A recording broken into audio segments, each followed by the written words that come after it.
Magandang gabi, Pilipinas. Sa patuloy na pagtahak ng ating bansa sa daang tungo sa pagresolba sa kontrobersyal na 10 billion peso pork barrel scam, tila unti-unti na nga nagkakaroon ng direksyon at progreso ang nasabing kaso.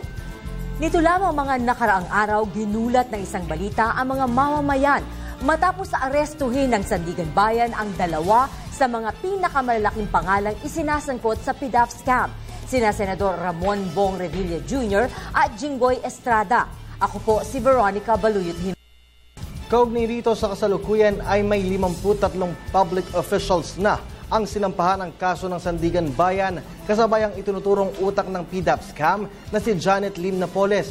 Pero paano nga ba makakaapekto ang kaganapang ito sa paghahanap natin ng hustisya? At magbabago pa nga ba ang bilang ng mga politikong masasampahan ng kaso? Ako po si Kirby Cristobal. At ako naman po si Attorney Mark Castrodes. Muli, samahan po ninyo kaming ipagpatuloy ang ating pagtalakay sa napakainit na isyong ito dito lamang sa PDAF Scam, a PTV Special Forum.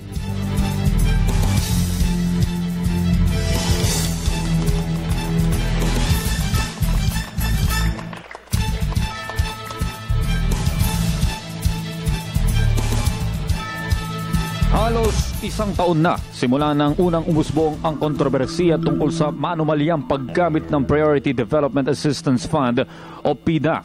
Dalawa sa malalaki sa Senado ang kasalukuyang nasa kustudiya ng Philippine National Police sa Campo Crame. Ito ay matapos makakita ng probable cause ang Sandigan Bayan laban kina Senador Bong Revilla Jr.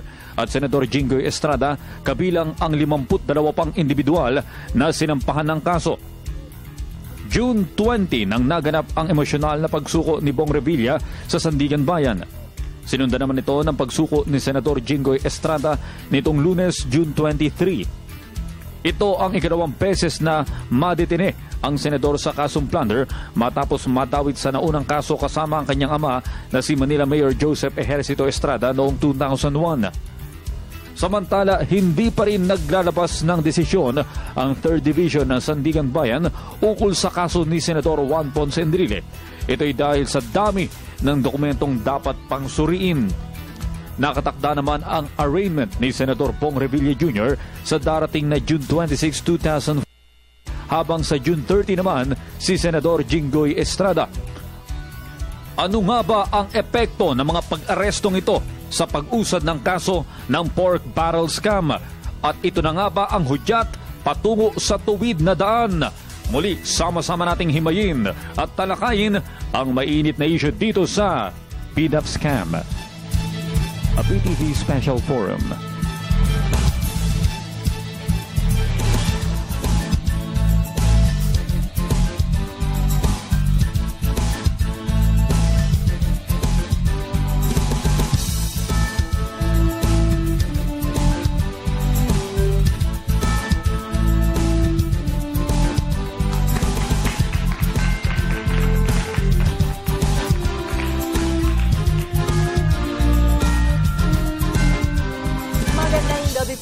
Sa inyong lahat.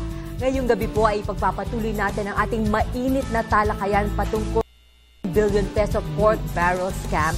Dahil nga marami ang mga pangyayari ngayon na maraming update tayong pag-uusapan. Right. And I'm sure yung ating public is very interested kung ano na nga ba ang mga susunod na mangyayari. Matagal ang kwentuhan, Nikki, na may makukulong kaya, talagang siseryosohin kaya itong pagsasampa ng mga kaso. Hindi ba ito politika lamang? Ito na nga po, meron nang nakulong Senator Jinggoy Estrada at Senator Ramon Bong Revilla Jr. ay nakadetine na sa Camp Crame. Ano nga ba yung implikasyon nito sa ating sistema? At ano ba ang mga aksyon na maaaring gawin nitong ating mga senador na nakakulong ngayon? At ano yung mga next step, even for the Senate? That's right. What will happen? Ano yung magiging proseso?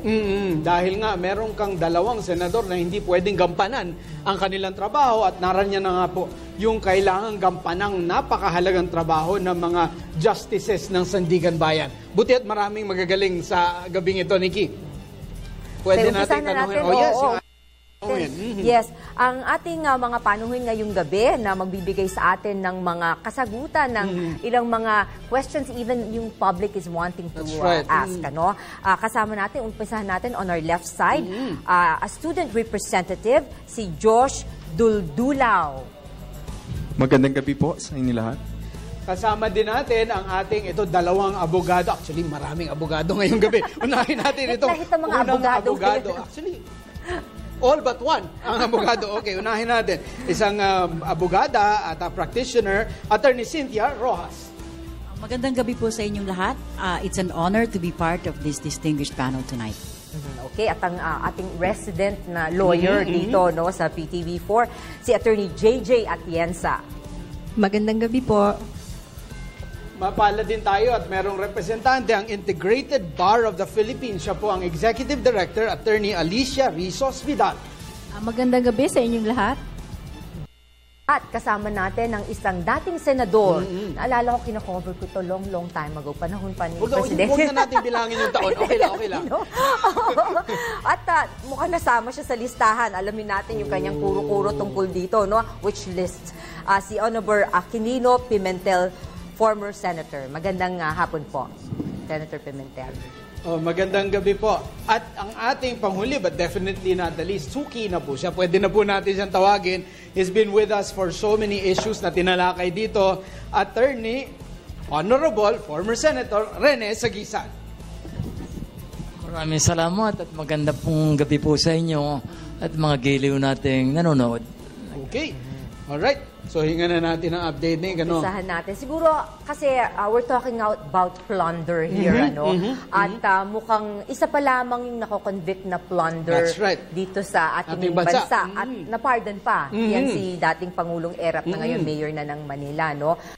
Pero isa yung ngayon merong kasong plunder din si dating Pangulong GMA, Gloria Macapagal Arroyo. So, nais lang nating malaman from our lawyers ano? Actually, lawyers lahat. Yeah, okay. Para lang sa kaalaman ng yung impormasyon, na basic information is, kapag ba plunder, no, ano ba yung dapat na, alam namin 50 million yan, ano? But what about the others na nakasuhan din dito sa pork barrel scam? Paano yung liability nila? Would it be the same? Paano yung difference ng plunder at kung kunyari, graft and corruption lang yung kaso sa kanila? Can we ask Attorney JJ muna? Dalawang magkaibang kaso po yung plunder at saka graft and corruption. Una, yung pinaka-controversial nga, yung 3 senador natin na nakasuhan ng plunder, sila po yung mas grave yung kanilang offense. Ano? At sinasabi nga, balita ko kaninang umaga lang, sinabi nung mga abogado, isang implicated rin sa crime na si Janet Lim Napoles, na hindi naman daw siya politiko, bakit siya kailangan ma-filean din ng plunder. Tandaan po natin na sa plunder, ang mga taong responsible po o maaaring panagutin ng batas ay hindi lamang ang mga mambabatas o mga nagtatrabaho sa gobyerno na nag-amass ng wealth, 50 million pesos and above, pati na rin po yung mga pribadong tao na nakatulong o naging parte ng krimen na ito ay maaaring makasuhan ng plunder. On the other hand, yun naman pong mga nakapag-bail as a matter of right, ito naman yung mga taong na-file naman din ng graft. At itong graft case na ito naman yung mga gumawa ng act inimical to the interest of the national government. At sila rin ay may parte o nagtumulong upang maisakatuparan naman yung mga ginawang pag-amass ng wealth ng mga nakasuhan ng graft. Natin, dahil siyempre, Attorney JJ, ginagawa na ng abogado yung kanilang mga trabaho at lumalabas na sa media. Gusto ko itanong kay Attorney Vidal, Mama Alicia, ang abogado nga ni Janet Lim Napoles sabi, hindi pwedeng kasuhan ng plunder ang hindi government official. Pakilinaw po yung statement na yan. Siyempre, bilang abogado, gagawan mo ng depensa ang iyong kliyente.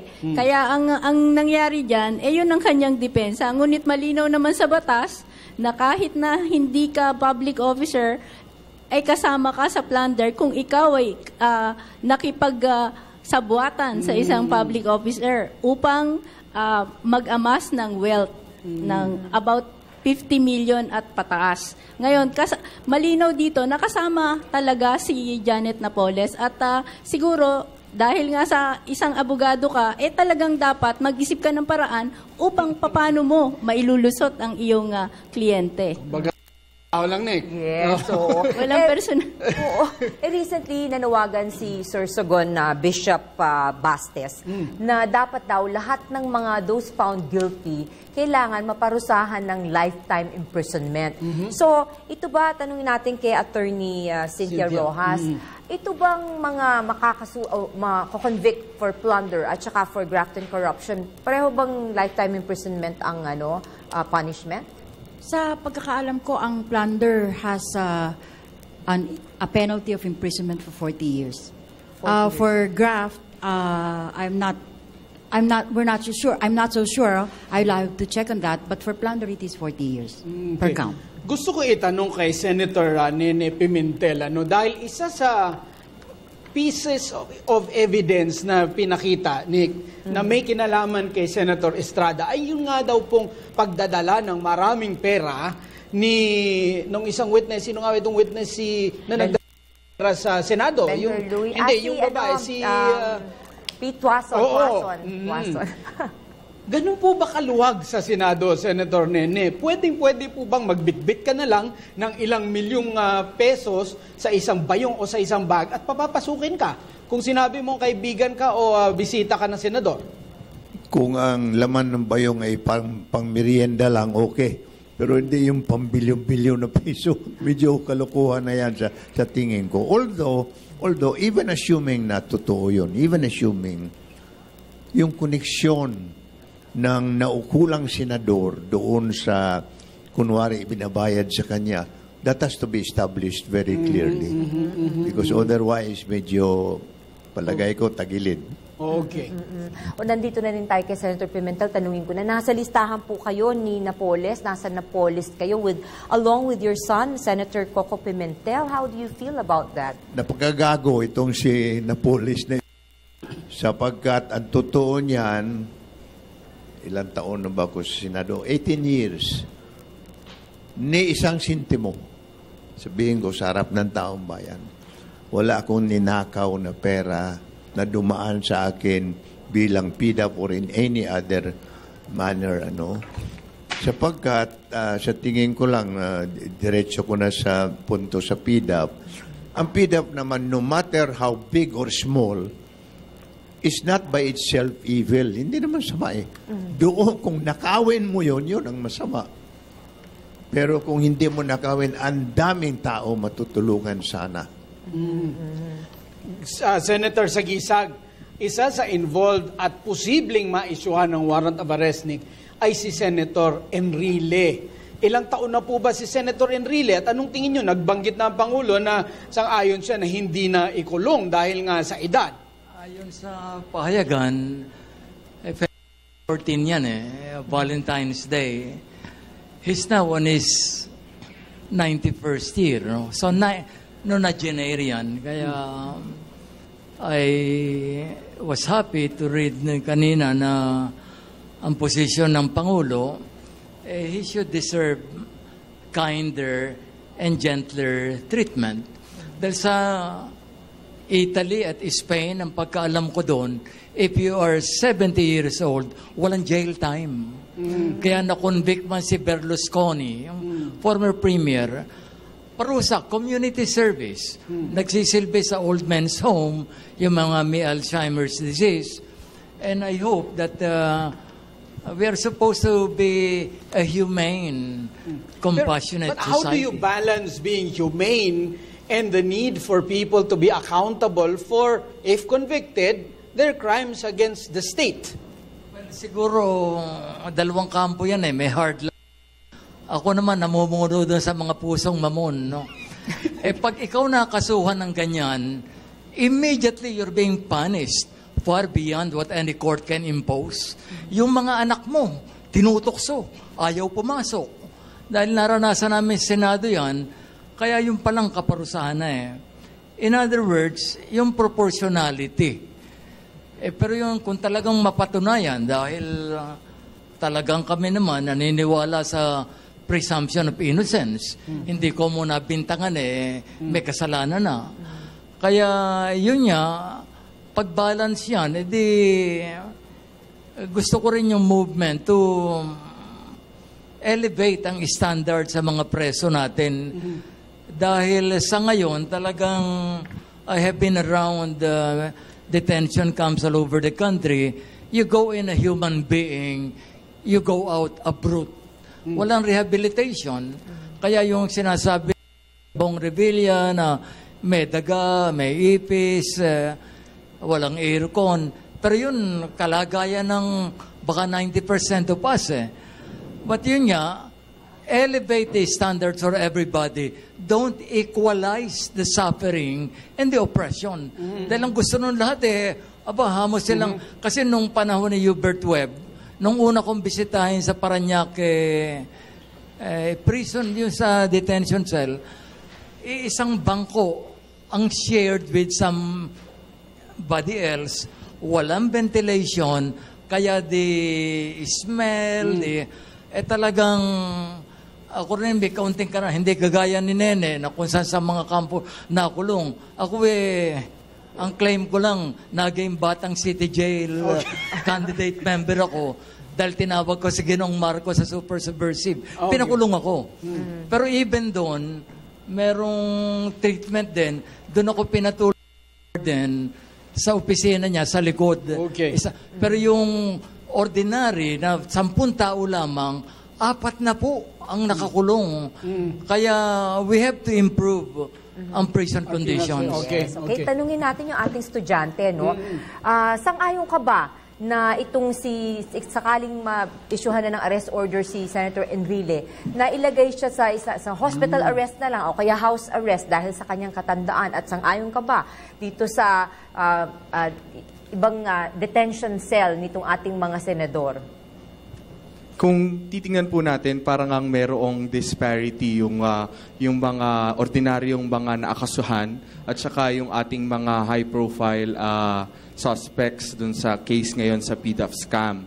Pero hindi natin makakalimutan din naman na sila ay naging lingkod bayan din.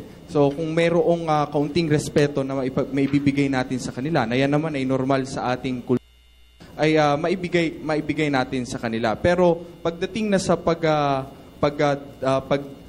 pag-hearing ng kaso, dapat walang special treatment doon. Kumbaga, meron man tayo na special facility for them, ito ay para lang matiyak na sila ay mananagot o haharap sa hustisya dito sa kinakaharap nilang kaso. Alright. Ating mga studio audience ay may mga katanungan, Nick. Baling natin sa ating kasamang Kirby Cristobal. Maraming salamat, Attorney Mark at Nikki. Siyempre, i-acknowledge ko muna yung ating mga bisitang estudyante ngayon dito sa ating studio. Galing po sila sa iba't ibang universidad at kolehiyo sa ating bansa. Welcome po sa Channel 4. At unang magtatanong, Attorney Mark, si Angela Aldon galing ng UP Manila. Angela? Magandang gabi po sa ating lahat. Yung tanong ko po, para kay former Senator Nene Pimentel.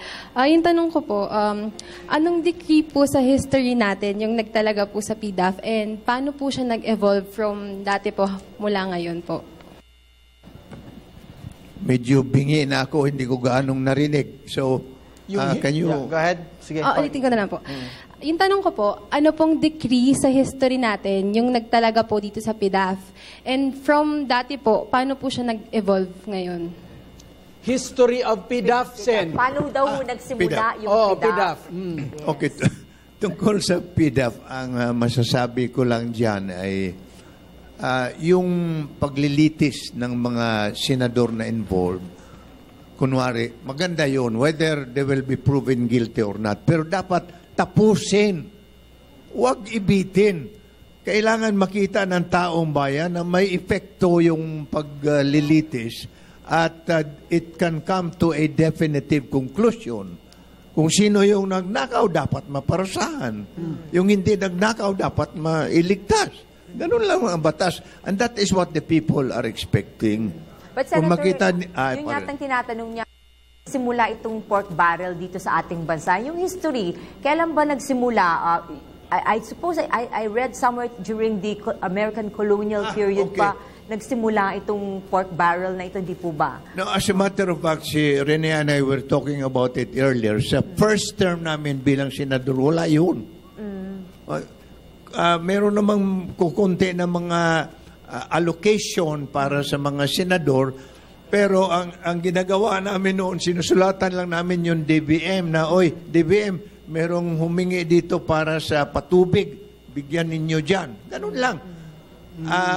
Now, si Rene, ayaw ko ba itong taong ito, ayaw na niya mag-senador, so he stopped after the first term. Hindi na siya bumalik. Ako nakabalik pa. As a matter of fact, noong 1992, nakita ko full swing na yung kuan. Nung bumalik ako sa Senado, full swing na yung PDAP mga amount. Now, anyway, ganito ang aking personal experience. Maliit man o malaki, ang importante huwag mong nakawin. Gamitin mo para sa kapakanan ng taong bayan. Marami po ang mga matutulungan. I'll just give you a very brief example. Merong tatlo ba yung dumating sa akin, mga maestra, humingi ng tulong sa akin. Sabi, Senator, pwede bang bigyan mo kami ng kuwan? Ang hiningi nila about 1 million para sa repair ng mga 3 classroom ata sa kanilang lugar. So, to make a long story short, inukihan ko yun. And within the year, natapos na. And so they asked me, pwede bang pumunta ka roon, Senator, at ikaw ang mag-cut ng ribbon? Sabi ko, ayaw ko yun because hindi ko naman pera yun eh. Okay. Makakalain ng tao, inaangkin ko yung PDAP na yun, na pera ko. Hindi. Yun ang gusto kong bigyan din. Ang PDAP pera ng taong bayan. Right. Okay. Kaya kailangan alagaan ng mga senador yung bagay na yan. Pera ng taong bayan. Nick, siguro sa ating pagbabalik, intindihin natin ano ang magiging proseso sa Sandigan Bayan, ano ang pwedeng maging mangyari kina Senator Estrada, Senator Revilla na nag-file ng kanilang mga motion. Yan at marami pang iba sa aming pagbabalik.